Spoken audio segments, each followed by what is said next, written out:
Ready. Recording in progress. All right, everybody. Welcome to the Varsity Isle podcast. It's been a minute, but we are back and we have our first official guest on the Varsity Isle podcast. I'm Tim. And I am Jamie. How's everybody doing? Welcome back. Let's get the dust off this show. Jamie, why don't you introduce our guest? So, Victoria, welcome. How are you? I'm honored. That's how I am. I'm doing well. Thank you so much. How are you guys? So, Victoria, we're going to pronounce her last name. Ready, Tim? Go for it. Mahkahnjuohla. Okay. 7 out of 10. I got a B plus. 7 out of 10. Mahkahnjuohla. Oh, great. Great. You got like a solid 9 out of 10. All right. Victoria. Both of you did Victoria. very well. You passed. And Victoria, you have a podcast and it's called Feel Your FeelingZ. You want to tell us a little bit about that podcast? Yes, of course. So I have a podcast called the Feel Your FeelingZ podcast, and it is currently available wherever you get your podcasts. And it's also a project that I started back in graduate school.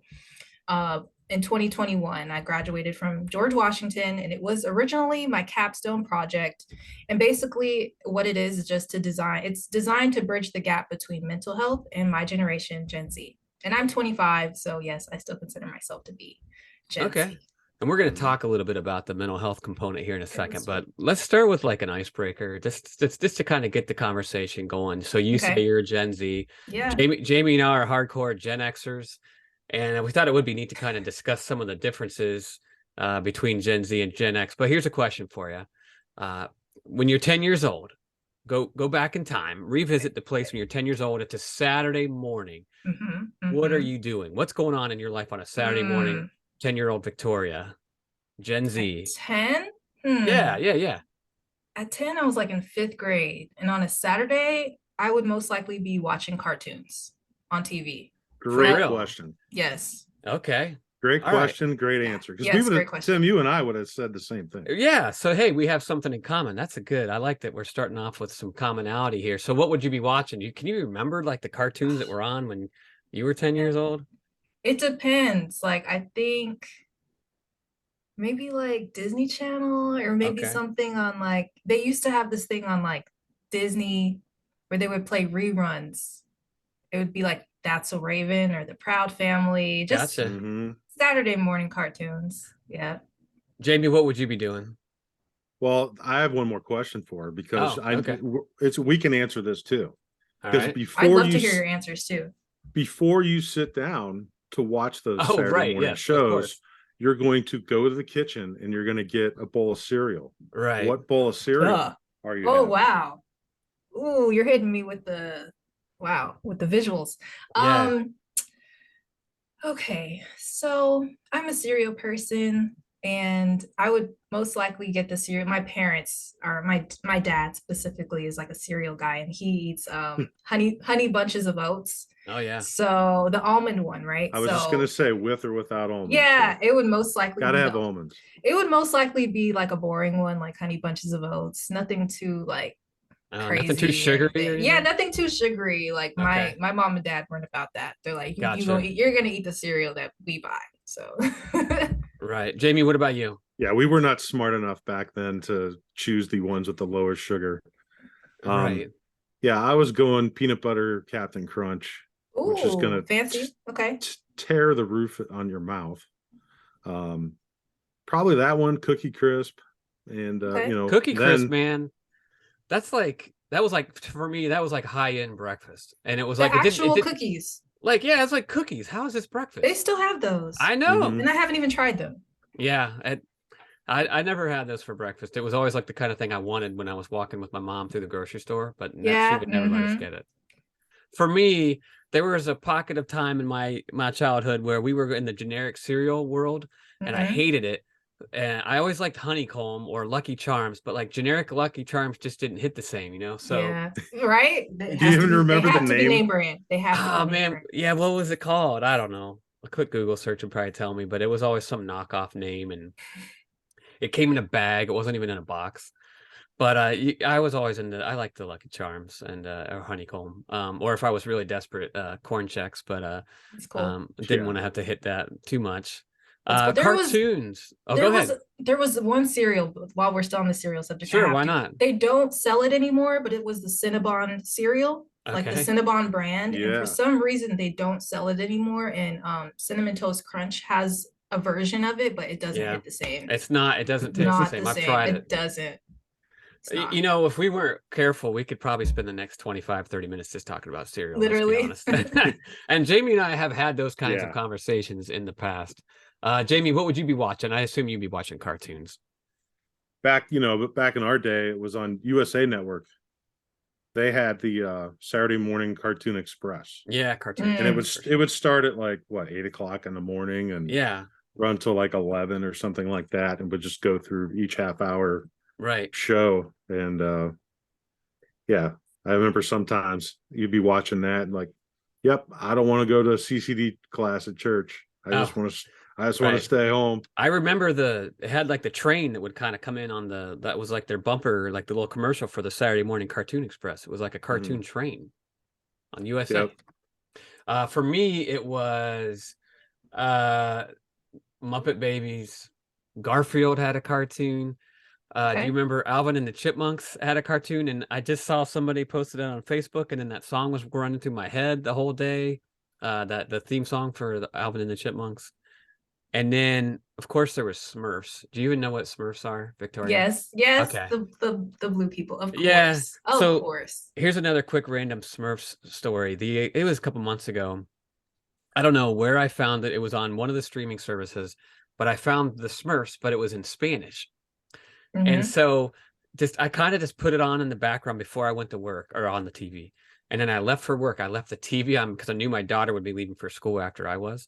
And I just was kind of wondering if she would even notice that it was on. And then it probably played in the house all day until I came home. And she was like, what was that all about? But the Smurfs in Spanish, it was pretty awkward. But, you know, hey, it's a worldwide phenomenon, I guess. So back in the 80s. Awesome. Like how we're already comparing the different shows that you watched in your time and like how I watched now. Well, your time was the movies of the Smurfs. For us, it was the cartoon. Yeah. Right. And now if you notice, like there is now a remake of things. Like I said, there's a Smurfs remake. They had an Alvin and the Chipmunks. They did. That's right. Yeah. Sure. So quite a few things that are making a comeback, and in music as well. Right. So you were talking a little bit about your podcast and just a mental health. I wonder, Jamie, what your thoughts are. I know you guys actually talked on Victoria's podcast a little bit about mental health and sports. Is that right? Yeah. So we got together, basically met through conversation through the Unsealed with Lauren Brill. And shout out to the Unsealed. So we were in a meeting and just started messaging a little bit back and forth. And then, once the meeting was done, trying to, feel each other out. It's great to hear about your podcast. I was telling her about ours. I said, maybe we should get together and have a conversation on our own. So Victoria was kind enough to have me on as a guest on her show and doing a host to host segment, just like we are now. And, it was a great conversation to learn about Gen Z too. I know that's right. That's really your target area, your target audience, and the target conversation. So that's kind of what I want to get into more is like, what is the purpose that drives you through your pod as you're still at the, I would say, somewhat infant stages of the pod and getting it to grow. So what's your purpose behind it? What message do you want to send out in your conversations to your audience? You matter and your voice matters. And I just generally say that because I feel like when I was sitting down to think about, and I actually asked myself that question a few times, Jamie, of like, who is this podcast for? Like whenever I was feeling discouraged about it, and like literally it was like, it's for you. Like you're the person who needs to hear it, And I feel like I create not selfishly because of me, but I create from what I feel, and I create from the lens of which I view the world. So everyone has a unique perspective. Gen Z is very much diverse, multi-ethnic, not monolithic. We're all unique individuals, but I create from a space of empathy because I do consider myself an empathetic person. But at the same time, I know that it's not easy to reach everyone. So when I try to create things, I try to create from a space of like, would I enjoy this? Would this be something that is this authentic to me, to my voice? And if I feel it's authentic to my voice and to me, maybe someone else will feel that and receive that. So long story short, I think the purpose of my podcast is to encourage other young people and whoever is watching it to know that their voice matters and that they Right. are important. For sure. Do you think that from a generational standpoint, like we hear things in the news, and I actually work with young people, so I see this with Yeah. some Gen Z that I work Okay. with, teenagers.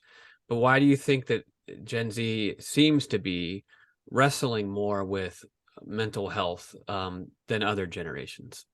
Hmm. Hmm. I think there was a news story actually from the New York Times. I watch the news like almost every evening with my parents, the world news, right? And we were watching a story in particular about how the New York Times reported that teenage girls, there's a record number, a rate of sadness, like increased levels of sadness among teen girls in America. And it made me wonder, like, why are they so sad? Like, what's happening? And I definitely think that the pandemic over the past 2 years had a big impact on that. And not just the pandemic, but I think the things that were going on in 2020 was really like one of those cornerstone years where Right. it was like we had a pandemic, but we also had a racial reckoning, and we also had mental health crisis going on. And I don't know, I'm gonna again speak for my own experiences. It Sure. was kind of a an inward looking year for myself. I had to do a lot of self reflection and ask myself, like, where am I? Because as a young person, you guys have been young people. You know this, A few years right? ago, yeah. So, right, just last year, Yeah. just think about when you were 25, what questions were you asking yourself? Sure. For me, on a daily basis, I ask myself questions. Maybe they're coming from my subconscious, but it's like, where am I? What am I doing? Like, who do I want to become?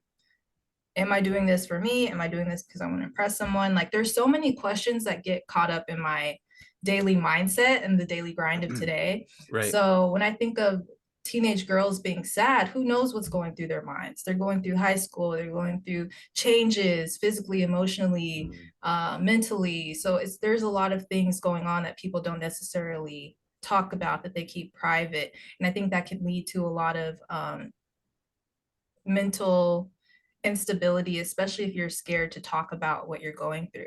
So Right. I was definitely a quiet kid. I didn't really want to talk to people about how I was feeling. I didn't really trust people like that. So the fact that some people are willing to, that they even wrote in a report, those girls that they may have measured or taken information from, that they were willing to let people know how they were feeling, I think is a really big step Right. to them being seen and feeling heard and feeling understood. I would say, as far as you said record levels of sadness.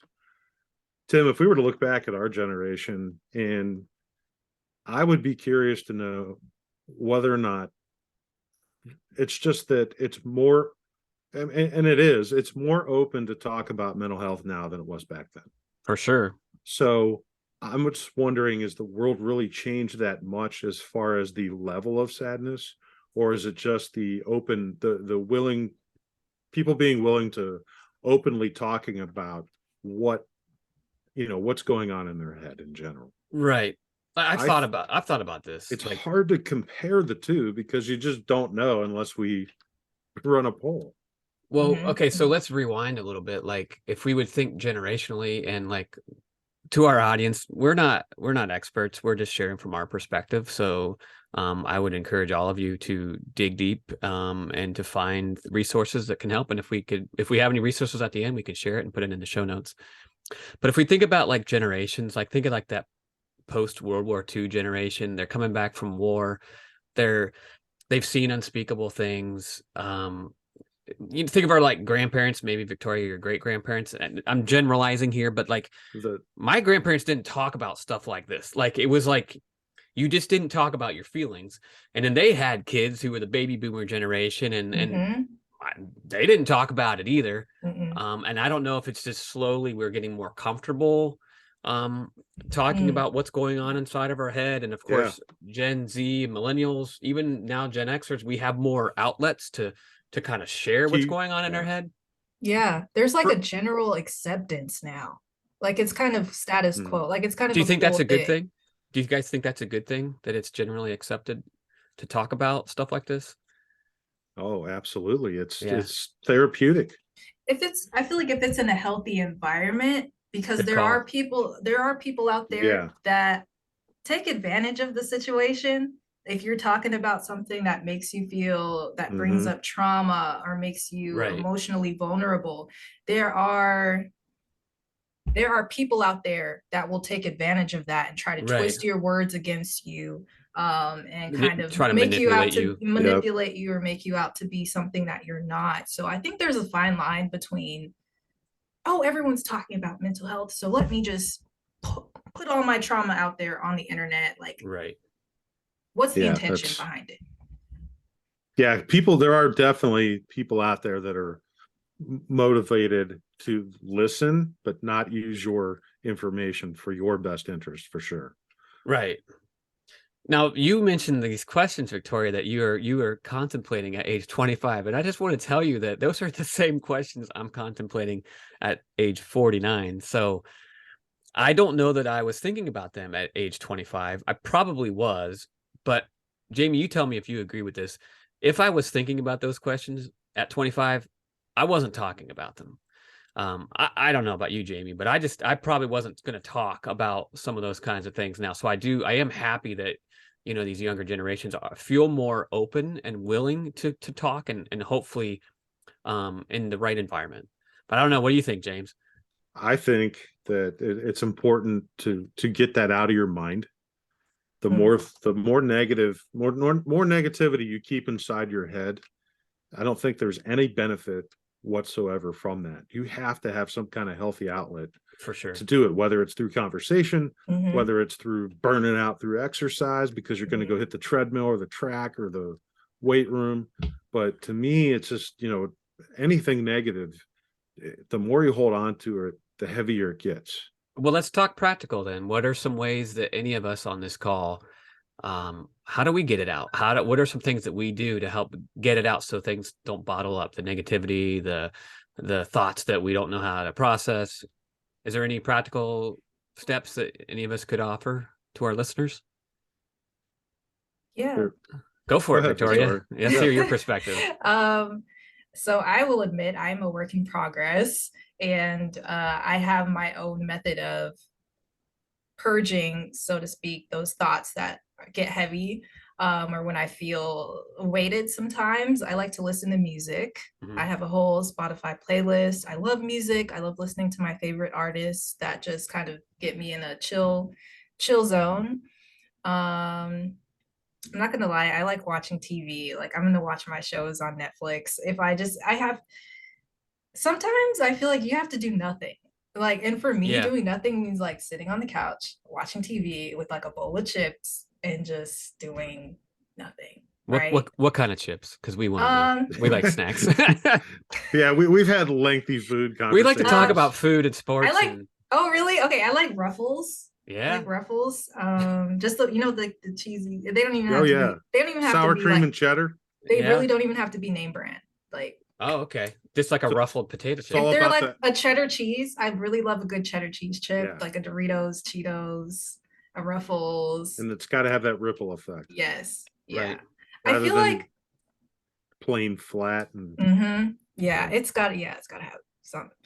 But I feel like my my podcast is kind of therapeutic as well. And when I say that, I don't not to just go there and kind of dump on people how I'm feeling, but maybe just to go on there, and if I'm having some ideas, like I might write down some ideas that I have and like experiment on there, right, on the podcast. So I try to get creative as well. I feel like when I'm kind of in that zone, a lot of good creative ideas hit me. Like I don't know when you like when do some of you guys' best creative ideas hit you? It could be in the most randomest moments, like Oh, washing your hands, taking a walk, like when you first wake up Right. in the morning. yep, Like that's for me. me, yeah, for me, they come at the most random times. Me, typically, it's first thing in the morning or at the end of the night. I think Hmm. because Mhm. once you're up and you're doing your day to day and you're in it, sometimes unless I'm, going to la la land and just Right. losing focus and thinking about random things because you're trying to work, but then you're messaging here and you're trying to work and Yeah. then you're doing this. You're like, oh, you have this, pop up idea. But I would say first thing in the morning when I wake Right. up, if I can sit down in front of my laptop, when I've been on the unsealed and written different letters, that's Hmm. been my best time because typically everybody's sleeping. The dogs are not walking around. I need to have no distractions, so to speak. Okay. So that way, because in order to get deeper into thought, because Mm, when there's a lot going on around me, it's more challenging for myself to get deeper into thought. And I think that's where your best work comes from, mhm. your best letters, your writings, your messages, and what you want to put out there. Right. I Totally carry agree. I carry like a moleskin journal with me almost 24/7. I go through three That's to great. four moleskins a year. So I just carry them around for ideas. That's And great. a lot of times I'm very much inspired by art, whether it be Mm, movies, music, it could be a TV show, it could be a podcast, it could be mm. you name it. And oftentimes if I don't have my journal, then I'm using the notes app on my phone. But that's certainly an outlet. I think anytime creativity should be an outlet, I think for mental health. I think there's a connection of how we can it's a way for us to get things out in a positive manner. And sometimes if we can Totally. overcome like this idea that what is art or what is creativity, like it can be whatever it is that you create, whatever it is, whether you're writing, drawing, who knows, telling a story, like you can just work on perfecting that. And that can be a great outlet. I took up creative writing a few years back, and I Nice. noticed my stress level decreasing when I'm creative writing. And I'm not gonna lie, I was like struggling this winter, like a lot of people do Yeah. recently. Yeah. Hmm. And I realized like so Fridays are typically my day off, and I haven't spent a Friday writing all year in the last, month and a half. And so last Friday, I put on some music and I was like, I'm gonna write a short story. And I basically spent a couple hours in the basement where I am right now writing a short story, and I felt great. It didn't matter if the story was good or not. I needed to get that out. So I think there's a connection between creativity and overcoming those negative feelings or emotions that kind of get bottled up inside of us. Mm. That's awesome. I like how you don't repress it. You like you use writing as a tool to like get it out instead And of like pushing it down. yeah, and to your point too, Victoria, I'm also a work in progress. So even the creative process is a We literal all work in are. progress. Right? But it's just like I think if any of us can find that thing, whether it's like Yeah. I'm gonna just do nothing, or I'm gonna take a 30-minute Hmm. walk, or I'm gonna play with my dogs, or whatever it could be. Like sometimes it's the littlest thing you would least expect that's gonna help. And that may only be for the short term. Like maybe in a year or 2 years or 5 years, you find a new thing, and that's okay too, Yeah, for sure. that's Well, the right. writing is very normal. When I worked in the mental health field, working in the juvenile residential treatment facilities, our kids, were in individual counseling, group counseling, but at the end of every night before they went to bed, they came into the office, they grabbed their notebook, and they journaled what their day was about, their feelings, their That's good. thoughts, and some of it was, I mean, all of it was healthy, meaning because the Hmm. purpose Hmm. behind it, it was good to get it out, but some of the stuff that you read, it was tough, and you wanted to have those conversations with them, and if they had turned in their notebook and you're reviewing it, like, what? Nope, you need to come back downstairs and we need to talk about this. Right. And it was very healthy to do that. We had many conversations between, and I worked till 11 p.m. I worked 16-hour shifts, so they would journal Yeah. about 8:30, 9 o'clock, and sometimes some of the best conversations I had were between 9 and 11 because I would go through the journal, we would review it, we would talk about some of the issues they were having, and it was one-on-one, and they needed that because there was 8 to 10 kids per program, and to be able to give them that little bit of one-on-one time, clear their mind Right. from writing, but then also clear their mind through conversation. before going to bed. Right. You want to talk about sleeping better. You know what I mean? We all know Yeah. that. If you go to Right. bed with heavy thoughts and feelings, it is just not a healthy thing. Right. Yeah, I actually, one thing that I would like to add that I actually do is I keep like a video diary. So not like a physical diary where I write notes, but like I use my phone and I'll use like Snapchat, right? And I'll just keep them private. And then you can record like 1 minute videos, right? And I'm literally just talking to myself. Like, this is so weird. I haven't talked to anyone No, about that's this, a but great idea. I create these like 1 minute video diaries, and I actually started doing that last year in January of 2022, the day after my job laid me off my department, right?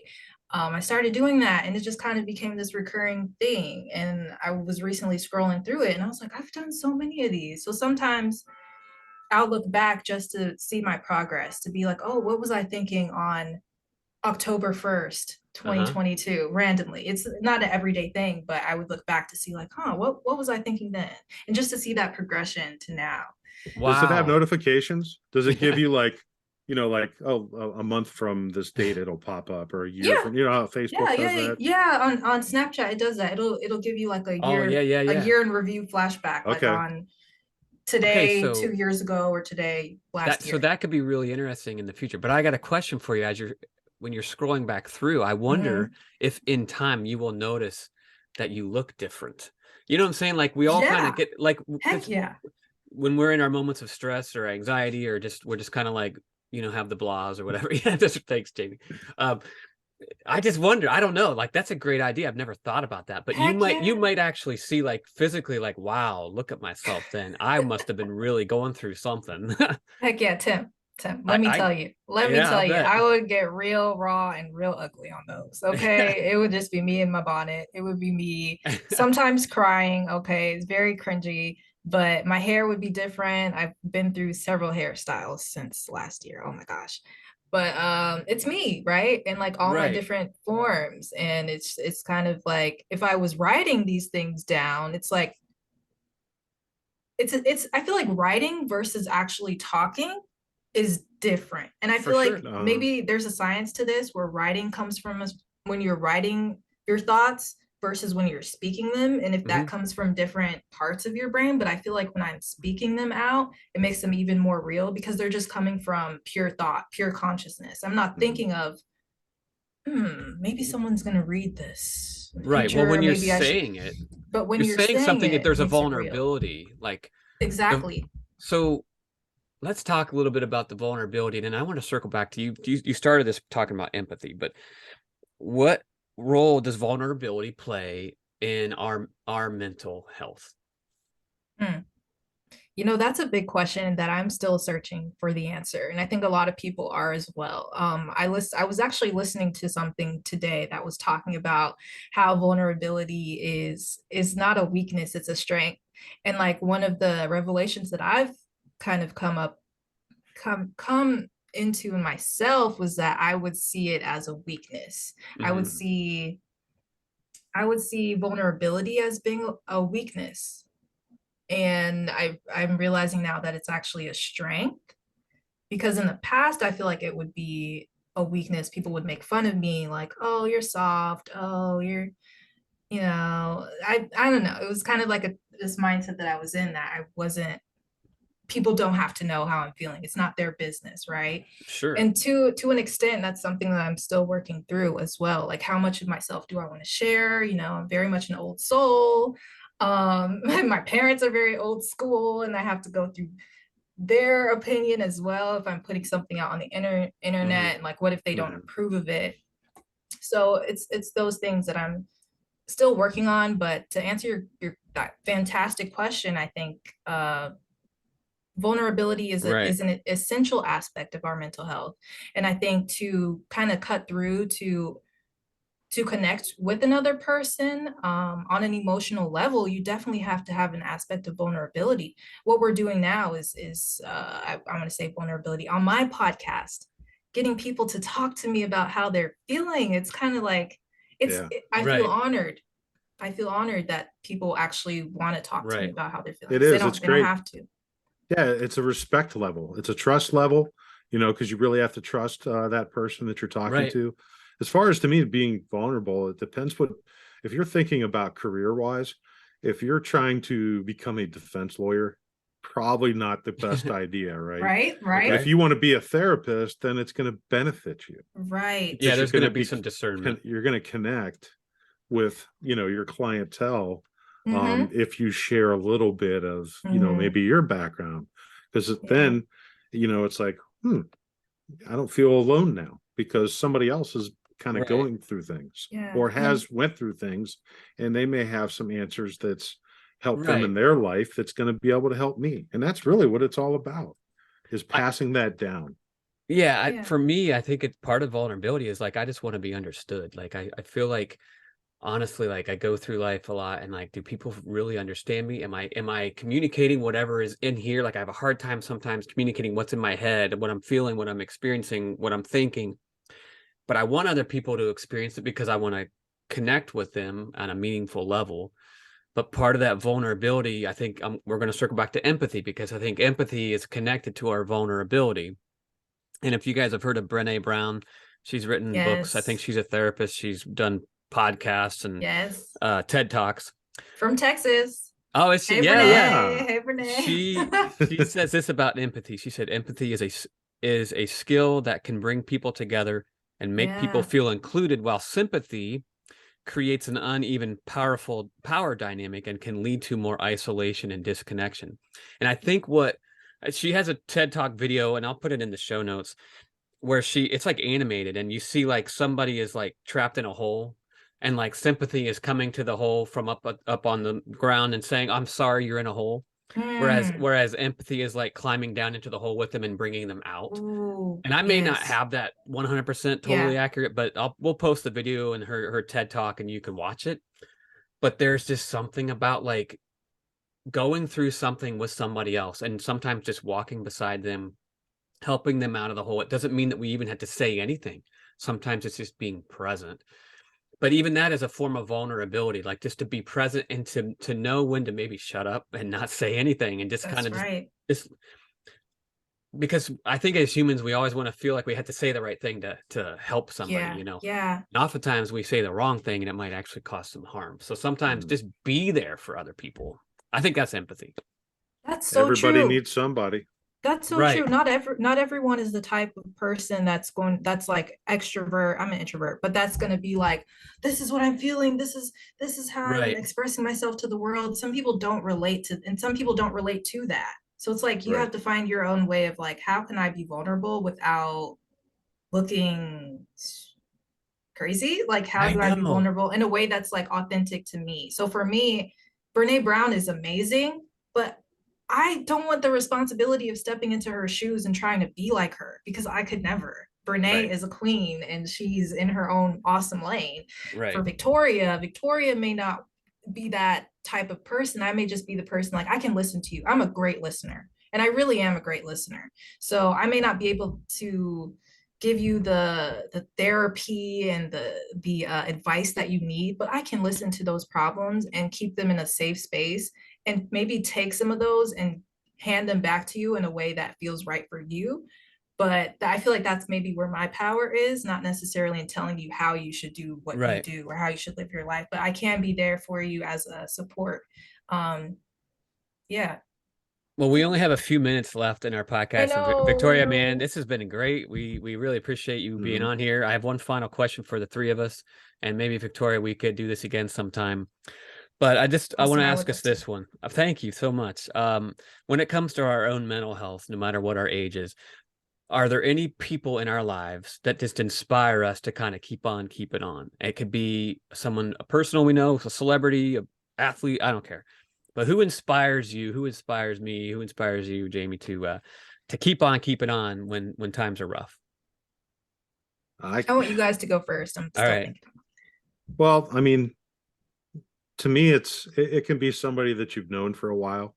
Like my father. Right now, he's struggling through some health issues that have been a new challenge for him outside of Mm, his heart attacks that he's had mhm. in the past. So to see him a little deflated, but still came to church today to be a part of Youth Sunday, where Emma gave her sermon. Your daughter, Emma. Yep. Yep. And Shout out, Emma. so, you can look at people close to you that you've known for a long time, or you can just run into somebody at the store that says or does something that out of nowhere. It was unexpected, and it was something that somebody did something really nice. I was at Aldi last week, and the one guy gets to the checkout, and the checkout lady, she's like, "Oh, you're $1 short." And the guy right behind him reached into his pocket, gave him $1, just out of nowhere. Like, no problem, I got you. And I was like a few people back. It's like, wow, that's just random acts of kindness can go a long way. And they happen every day, everywhere, and everybody can do it. Very good. You want me to go next? Go ahead. Okay, I'm going to say, if I was going to think of an athlete, Jamie and I were talking about this earlier. Kevin Love, who just is released from the Cavs, but he'll be a legend in the Cavs lore. His jersey will be retired. He wrote about it a few years ago about having a panic attack in the middle of a basketball game, and he was very authentic and vulnerable when he wrote something for the Players Tribune or whatever it's called, where he just opened up about his depression and his anxiety, and I just applaud him for that. But on a more personal level, even though I don't know this person, but I've been following Conan O'Brien for a long time, and the stuff I've read about him, he treats people with dignity and respect. And when I'm like down and out and I can listen to his podcast and it's goofy and silly and just dumb, he always treats people with respect and with care, and it always just kind of brightens my soul. That's awesome. I'm going to quickly say Tyler Perry, because I was listening to a YouTube video of him talking with Pastor Joel Osteen from Houston, Texas, about how he grew up and how he became the man that he is today. And I ordered one of his books, actually. So I'm just shameless promo. Nice. It's called Higher is Waiting by Tyler Perry. And what he was saying was just speaking to me of like overcoming challenges and believing in something greater than yourself. So I would say him, and also Naomi Osaka, which Jamie and I chatted about briefly on our on my podcast on the Host to Host series, which I encourage you guys to definitely go listen to. Who she's also been very vulnerable about her struggles and everything. But thank you guys so much for having me. I truly appreciate you guys with everything. And I just want to shout out you guys. Please listen to the Varsity Isle podcast, you guys. They're fantastic people, and please support them. And check out the Feel Your FeelingZ podcast. That's Feelings with a Z. And you can find it on any YouTube platform. Everywhere. Spotify, so Apple. Be sure to subscribe and listen to that. It's been some good stuff. Check out Victoria's pod. Come back and listen to our pod. We'll have some future guests coming up. But guys, we really appreciate your time. Appreciate the cereal talk, the Saturday morning cartoon talk, and the mental health talk. Jamie, see us out of here. All right. Thank you, Victoria, for coming on. We appreciate you very much. Yeah, much love. All right, take care. Thank you for having me. Peace out. Thanks to all our listeners. Peace out. Keep listening. Thank you. All right, thank you, Victoria. It made us end on us here, so y'all made my day. Thank you. We appreciate your time. Appreciate it. Thank you. There was so much more we could have touched on too. I know. I was thinking of all the athletes like Chad Ochocinco and everyone. I was like, oh my gosh. I know. I wanted to cover that too. So we're just gonna have to.